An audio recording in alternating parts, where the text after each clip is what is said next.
Akala mo ba ang nilagang gulay ay palaging mabuti sa kalusugan? Alam mo bang may mga gulay na kapag nilaga, tahimik na sumisira sa kidney? At baka isa ito sa araw-araw mong kinakain ngayon.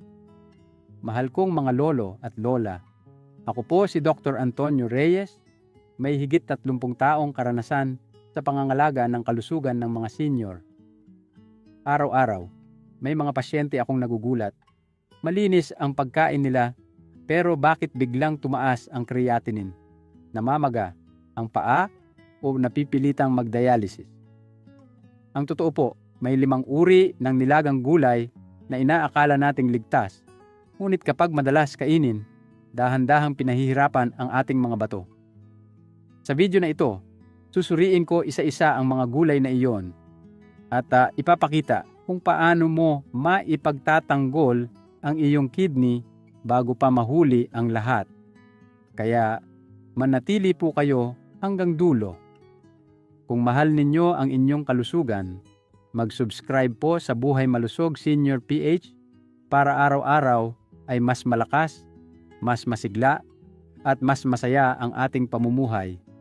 Mahal kong mga kaibigan, pagkatapos ng edad na 50, unti-unting humihina ang ating mga kidney. Parang lumang filter na napapagod sa paulit-ulit na trabaho. Sa kabataan, kayang-kaya nitong salain ang mga asin at dumi, ngunit sa pagtanda, kahit simpleng pagkain ay maaari nang magdulot ng bigat sa ating bato. Kapag nilaga ang gulay, may mga sangkap na lumalabas sa tubig at naiipon sa sabaw. Ang ilan dito ay oxalate, purine, potassium, sodium, at nitrate. Mga sangkap na kapag sumobra ay pwedeng magdulot ng malaking pinsala. Ang oxalate ay bumubuo ng bato sa kidney. Ang purine ay nagiging uric acid, sanhi ng gout. Ang potassium ay kapag labis, pwedeng magdulot ng abnormal na tibok ng puso. Ang sodium at nitrate naman ay nagpapataas ng presyo ng dugo at sumisira sa maliliit na ugat sa loob ng kidney. Kaya't kahit mukhang malusog ang isang mangkok na nilagang gulay, kung mali ang uri o paraan ng pagkain, maaari itong maging tahimik na kalaban ng ating bato.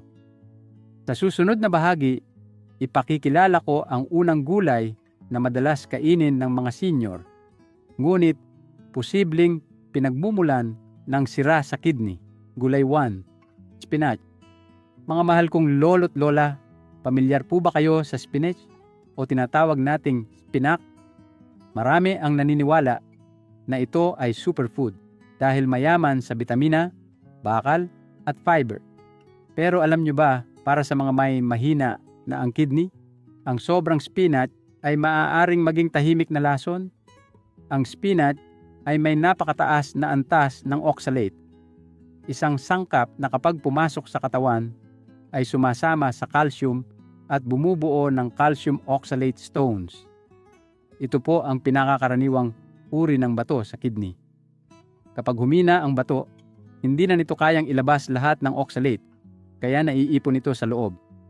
Ang resulta, pananakit ng likod, hirap sa pag-ihi, paminsan ay lagnat o infection sa ihi. At sa kalaunan, pagtaas ng creatinine at panganib ng kidney failure. Ayon sa datos ng nutrisyon, bawat 100 gramo ng spinach ay may halos 917 mg ng oxalate, mas mataas pa sa ibang gulay tulad ng ampalaya o mustasa. Kaya kung araw-araw itong nilalaga, doble ang trabaho ng ating bato.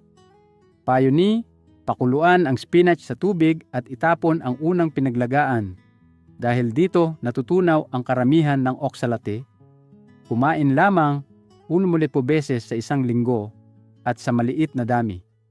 Para sa mga nagkaroon na ng kidney stones, mas mainam palitan ng gulay na mababa sa oxalate gaya ng mustasa, patola, o dahon ng ampalaya.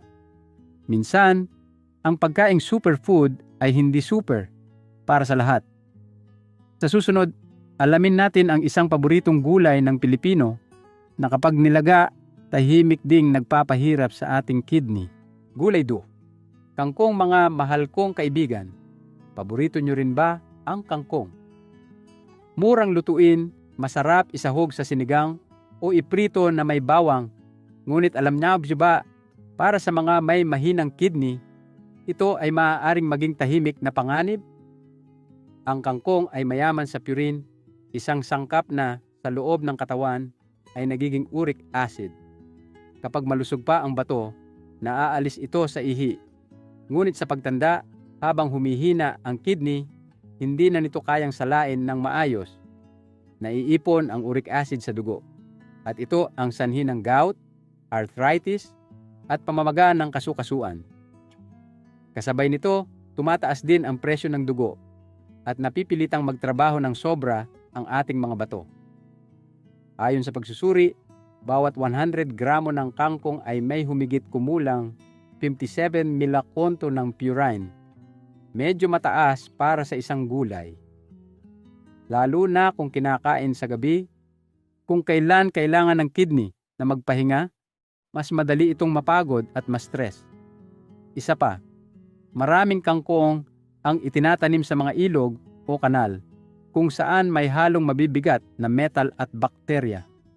Para sa matatanda, maaaring magdulot ito ng impeksyon sa tiyan o pagkalason. Payo, huwag gawing pang-araw-araw na ulam.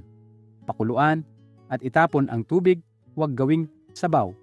Kumain lamang 1 to 2 beses sa isang linggo at iwasan sa gabi. Pumili ng kangkong mula sa malinis na pinagmulan at hugasan ng mabuti. Sa susunod, pag-uusapan natin ang isang superfood ng mga moderno, ngunit sa mga may mahina ng bato. Maaari itong maging delikadong kalaban.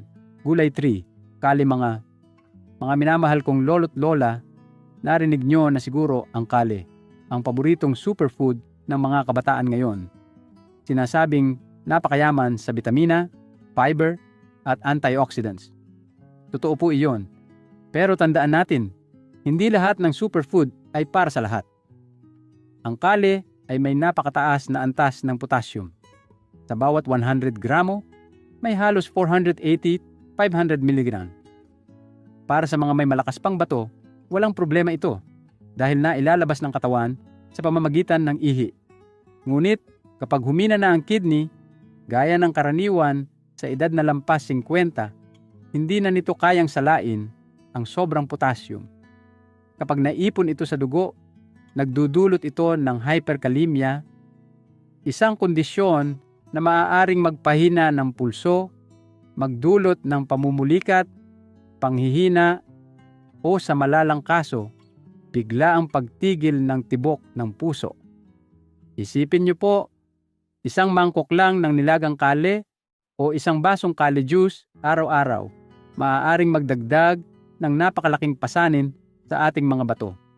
Payo, huwag inumin ang pure kale juice. Kung gusto, kumain lamang ng maliit na bahagi. Lutuin ng simple, may kaunting asin. Ihalo sa mga gulay na mababa sa potassium tulad ng upo, patola, o dahon ng ampalaya upang mapababa ang panganib. At huwag kakain ito sa gabi. Sa oras na iyon, kailangan ng kidney na magpahinga. Sa susunod, alamin natin ang isang paboritong side dish ng maraming Pinoy. Maalat, maasim, pero may taglay palang panganib sa ating mga bato, gulay 4 at sara. Mga mahal kong lolo't lola, sino ba naman sa atin ang hindi mahilig sa atsara? Maasim, maalat, at masarap isabay sa pritong isda o karne. Ngunit alam niyo ba, ang simpleng atsara na ito ay isa sa pinakatahimik na kalaban ng ating kidney? Ang atsara ay puno ng asin, sodium, at nitrate, 2 sangkap na kapag labis ay nagdudulot ng pinsala sa bato. Kapag kumakain tayo ng maalat araw-araw, naiipon ang asin sa dugo, kaya tumataas ang presyon, namamaga ang paa, at nasisira ang maliliit na ugat sa loob ng kidney. Kahit panilaga o binanlian ang atsara, hindi nito tuluyang nawawala ang sodium. Nananatili pa rin ito sa pagkain. Bukod dito, sa proseso ng pagbuburo, ang nitrate ay nagiging nitrite at kapag pumasok sa katawan, Ito ay maaaring bumuo ng nitrosamine, isang chemical na nakakasira hindi lang sa tiyan, kundi pati sa glomerular filter ng kidney. Kapag madalas kainin, pinapabilis nito ang paglala ng chronic kidney disease. Payo, huwag gawing pang-araw-araw na sawsawan o ulam. Kumain lamang ng kaunting dami at sa araw, hindi sa gabi. Piliin ang mga sariwang gulay tulad ng upo, patola o dahon ng ampalaya bilang mas ligtas na kapalit. Tandaan, hindi natatanggal ang asin o nitrite kahit nilaga, kaya't ang tamang disiplina sa pagkain ang susi. Sa susunod, kilalanin natin ang isang gulay na madalas nasa hapagkainan ng mga Pilipino, pero may taglay na lason na maaaring sumira sa bato nang hindi mo namamalayan. Gulay 5, labong. Mga mahal kong lolo't lola, paborito nyo rin ba ang labong o bamboo shoots? Masarap ito kapag nilaga o ginisa, ngunit alam nyo ba ang simpleng labong ay may taglay na lason at sangkap na pwedeng makasira sa kidney kung hindi lulutuin ng tama? Ang sariwang labong ay naglalaman ng cyanogenic glycosides na kapag napabayaan ay naglalabas ng hydrogen cyanide, HCN, isang napakalason na kemikal. Kapag hindi ito naalis ng maayos, maaaring magdulot ng pagkahilo, pagsusuka, pananakit ng ulo, at lalo na matinding trabaho sa atay at kidney habang sinusubukang alisin ang lason. Bukod pa rito, ang labong ay napakayaman sa oxalate, parehong sangkap na nasa spinach na bumubuo ng bato sa kidney at nagpapataas ng creatinine. Kung regular itong kinakain, para bang binubuhusan natin ng buhangin ang lumang filter ng tubig, mababara at mapuputol ang daloy. Payo, ibabad muna ang labong ng ilang oras, pagkatapos ay pakuluan at itapon ang tubig, ulitin ng 2-3 beses. Huwag inumin ang sabaw o gamitin sa pagluluto. Huwag kainin madalas. Ituring lamang bilang seasonal na pagkain. Sa huling bahagi, pag-uusapan natin kung paano mapapanatiling malusog at masigla ang kidney gamit ang tamang pagpili at tamang paraan ng pagkain araw-araw. Mga mahal kong lolo't lola, ngayong natalakay na natin ang 5 uri ng nilagang gulay na kailangang iwasan, sana ay mas malinaw na sa atin na hindi lahat ng gulay ay ligtas kapag nilaga araw-araw. Ang spinach ay puno ng oxalate na bumubuo ng bato sa kidney. Ang kangkong naman ay may purine na nagpapataas ng uric acid. Ang kali, bagaman sikat na superfood, ay sobrang potassium na delikado sa may mahina ang bato. Ang atsara ay may labis na asin at nitrite na sumisira sa maliliit na ugat ng kidney. At ang labong may cyanide at oxalate na parehong nakalalason at nagpapabigat sa bato. Ngunit huwag po kayong matakot. Hindi natin kailangang alisin lahat ng gulay sa ating mesa. Ang susi ay maging wais sa pagkain, pumili ng mga gulay na mababa sa oxalate at potassium tulad ng upo, patola, mustasa at dahon ng ampalaya. Kumain sa tamang oras, iwasan ang sobrang alat at hayaan ang kidney na magpahinga sa gabi. Tandaan ninyo, maging wais sa pagkain para mas mahaba ang buhay. Alagaan natin ang ating bato para manatiling malakas, magaan ang katawan at masaya sa piling ng ating pamilya. Sa huling bahagi, may mahalagang paalala at mensahe ng pag-asa para sa ating lahat. Mga mahal kong lolo't lola, kung nakatulong sa inyo ang video na ito, huwag pong kalimutang i-like, i-share, at mag-iwan ng komento sa ibaba. Anong gulay ang madalas niyong kainin sa bahay? Gusto kong marinig ang inyong mga karanasan upang sama-sama tayong matuto at mag-ingat sa ating kalusugan. Huwag ding kalimutang mag-subscribe sa Buhay Malusog Senior PH at pindutin ang notification bell para araw-araw ay may bagong kaalaman para sa ating mga senior.